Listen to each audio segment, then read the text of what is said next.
No.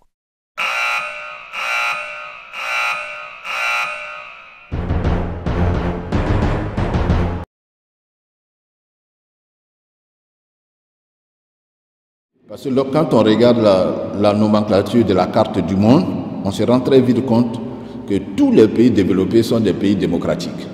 C'est des pays où la liberté des individus est garantie, on a une indépendance de la justice, une protection de la propriété, etc. Donc il y a une corrélation entre la Constitution et le développement.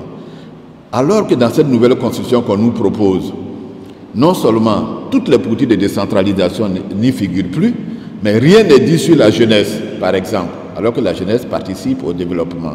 Rien n'est dit sur l'environnement économique, on le dit au bout d'une phrase, etc. Parce qu'en réalité, cette constitution n'est pas faite pour le développement économique, elle est faite pour pérenniser un homme au pouvoir le temps que Dieu lui accordera d'être au pouvoir, c'est cela. Donc, vous avez des exemples, hein, tous les régimes totalitaires sont antidémocratiques, la Corée du Nord comparée à la Corée du Sud, vous voyez déjà la balance, la Corée du Sud qui est démocratique, donc qui est développée, la Corée du Nord qui reste dans des régimes totalitaires complètement fermés au monde.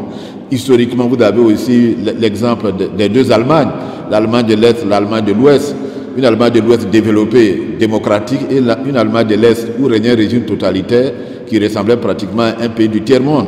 Et puis vous avez toute la configuration de l'Amérique du Nord, où les deux grandes démocraties, le Canada et les États-Unis, sont développées par rapport à tous les régimes totalitaires qui étaient au Brésil, en Argentine, etc.